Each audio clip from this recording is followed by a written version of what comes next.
Hey guys, welcome to another video.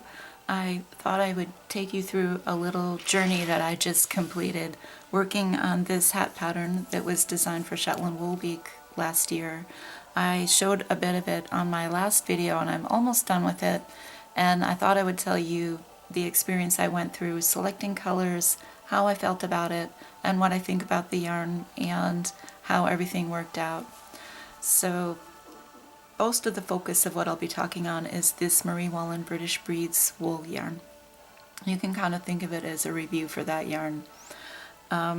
So my color palette inspiration was from her Chestnut Cardigan, and I in particular kind of zeroed in on these colors here.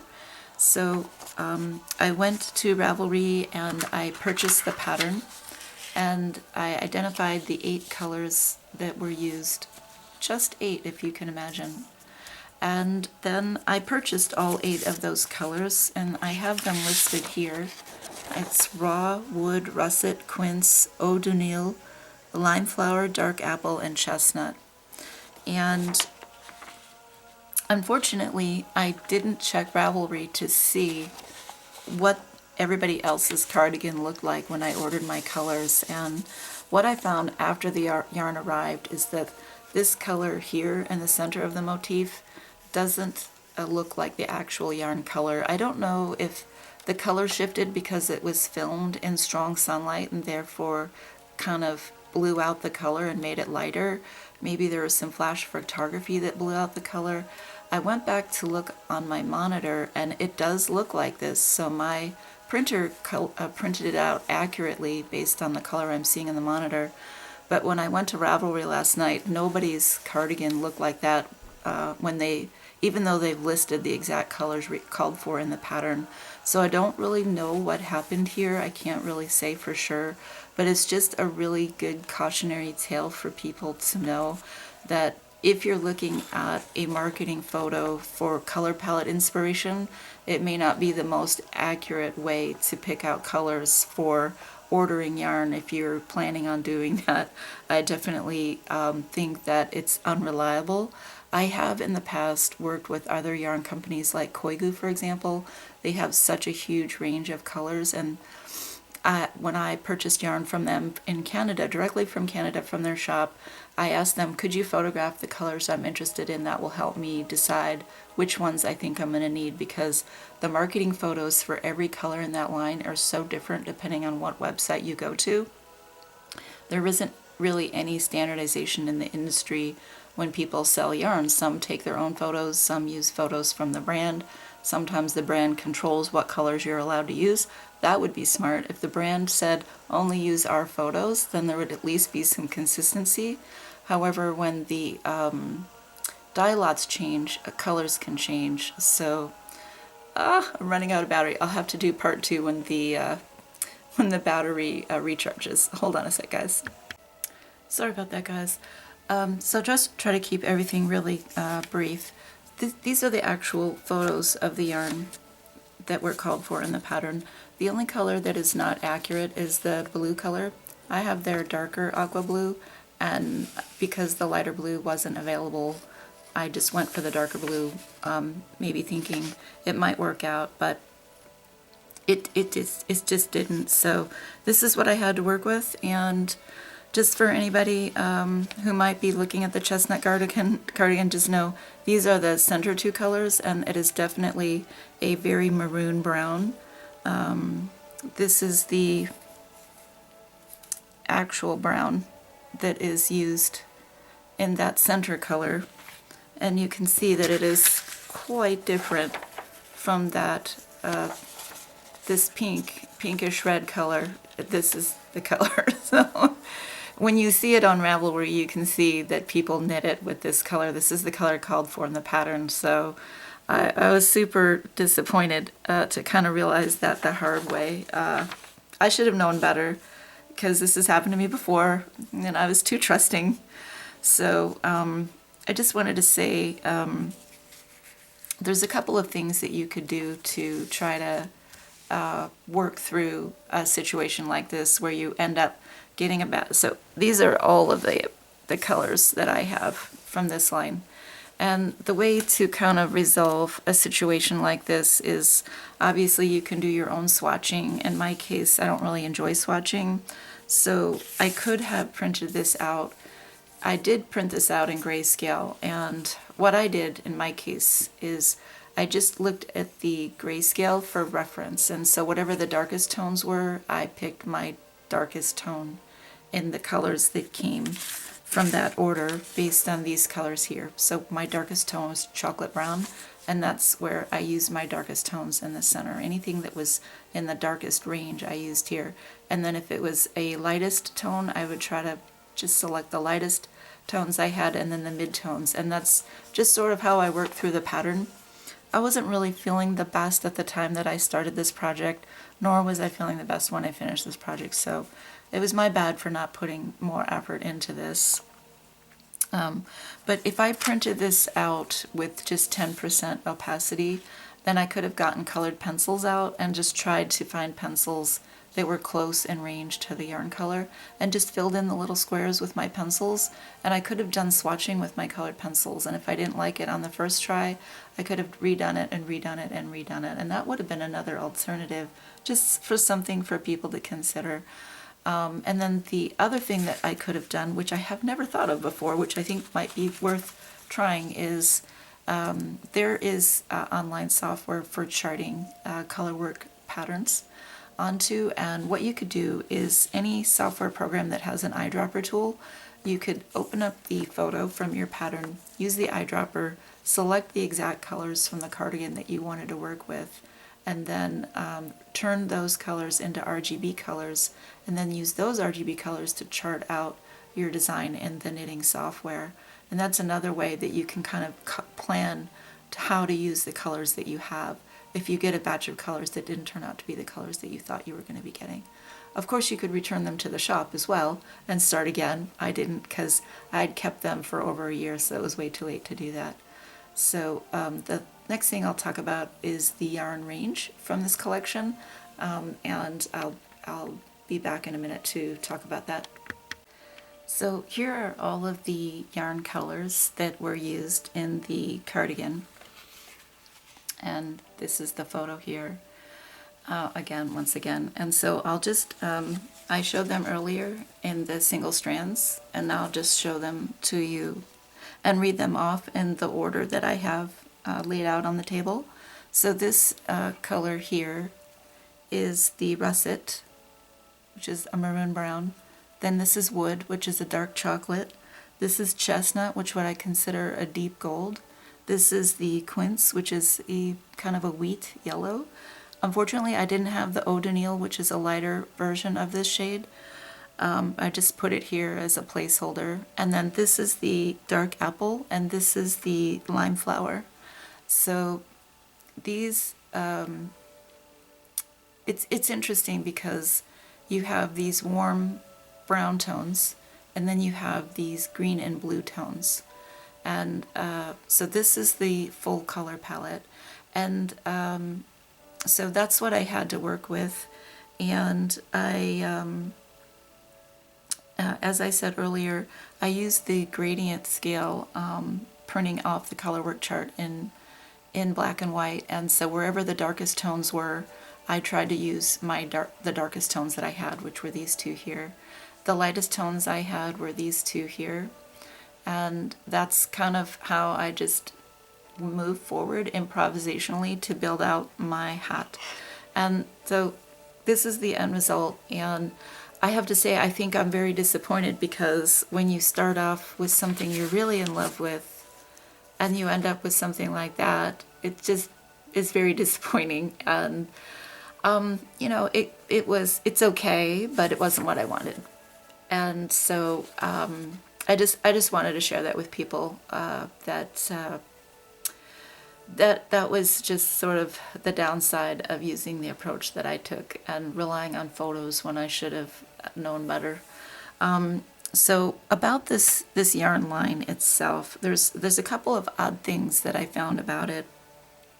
Usually in wool that is developed for Shetland knitting, they combine different colors within the range of colors.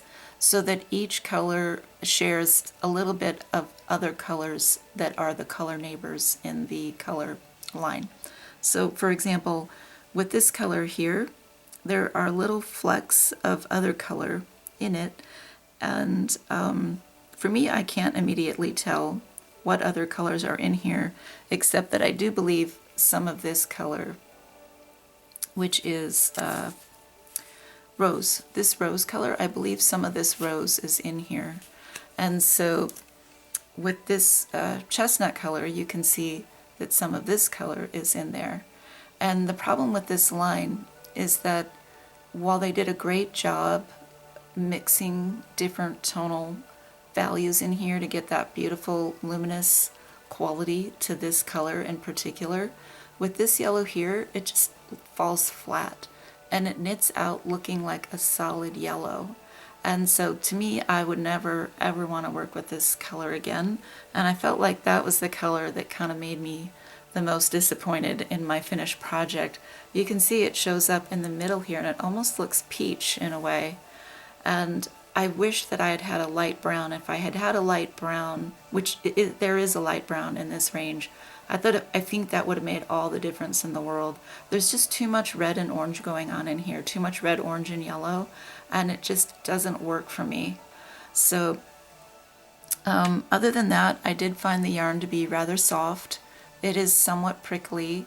It is consistently spun, so it doesn't go from thick to thin, except one skein I had a tiny little section that got a little thin on me. Other than that, it was a nice line of yarn. I don't think I'm going to be using it again in any future projects, but I do hope to rework this hat and make it again and order the lighter blue and the lighter brown and see if I can get some better results. So if I do that, I'll probably do that next winter, and I'll probably share that about a year from now. So anyways, thanks for watching, guys. I hope you've been able to learn a little bit from what I've gone through, and if people are doing due diligence, trying to figure out if this is a yarn brand that they want to work with, just some things to think about. So I will catch you guys on the next video. I'll talk to you soon. Bye for now. I'm so sorry, after I said goodbye to you all, I forgot there were a few other things that I thought I would share, because this is a super neat way to compare brown tones from different lines. So this is another hat that I had knit from Wilma's pattern, and I'll list the name of this pattern below. And these brown tones were spectacular. And this is from the Brooklyn Tweed line. And I have some also good feelings about this yarn and some not so good feelings about this yarn. But when I look at the tonal range for the brown range, I am so much happier with this yarn line after working with the British Breeds wool. And of course, I probably need to accept responsibility for some of the problems, because I should have never chose yellow, and if I'd done swatching, I think I would have put that light brown tone in there. But what a difference. This is what the hat on the left is, something I would be proud to wear and super thrilled to finish completing, and this is super neat. So maybe we can end on a high note here. Some other things to point out is that the British Breeds wool doesn't have any strong white or cream color. It is an undyed wool color, and it does skew towards gray. You can see it especially in here. There's a lot of flecks of gray in there, and it does make the overall project look very muted. And there's so many amazing positive things to say about using undyed wool. But these brown tones, I'm super happy with, and this is and I didn't do any swatching on this either. And then because I had so much yarn left over, I did the same hat again. I just discovered this in my closet, buried in there, didn't know it was there, forgot all about it. I still have to finish the crown, but I redid the colors in reverse. And so I was kind of thinking, you know, for the family, when people make matching sweaters for Christmas, I'm kind of going for the whole matching hat thing. And so I kind of thought it would be fun for a family outing to have some hats that have the same colors but that were slightly different. This one seems heavier, maybe more masculine. This one is lighter, maybe more feminine. So you can kind of see if you buy a batch of colors. I picked these colors out from a shade card that they sell online. And so anyways, super happy about the way these turned out. And I wanted to mention that if in doubt, because marketing photos can show one thing and then the store photos can show something else, and dye lots shift and change. Before, I'll just show you, I should show you, these are the actual colors that were used. So very similar to the Marie Wallin colors, just a different brand of yarn. Anyways, the thing I wanted to say is I did something last summer that I think everybody should consider doing when you're picking out yarn colors and you're only able to choose from an online store, and that would be to ask them to photograph the yarn that you're thinking of picking out, and just saying, hey, I'm interested in these colors. Do you think you could photograph the current inventory you have for this color? And then I could try to pick out which one I think would work best for my project. So I ordered some yarn from Koigu Wool directly from their shop in Canada, and they did that for me last summer. And I was so grateful because I could definitely see some of the colors were definitely not going to work. And because yarn is so expensive, and it costs just as much to return a skein of yarn as it costs to buy a skein of yarn. And with all the shipping delays and all of the difficulties we've been having, it just felt like it would be more efficient for the yarn shop not having to worry about returns, and for the customer because they're happy with what they get when they order their yarn.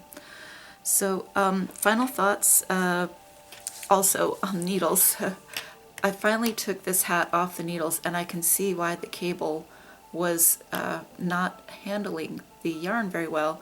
Look at how much it has bent. It just did not keep its shape.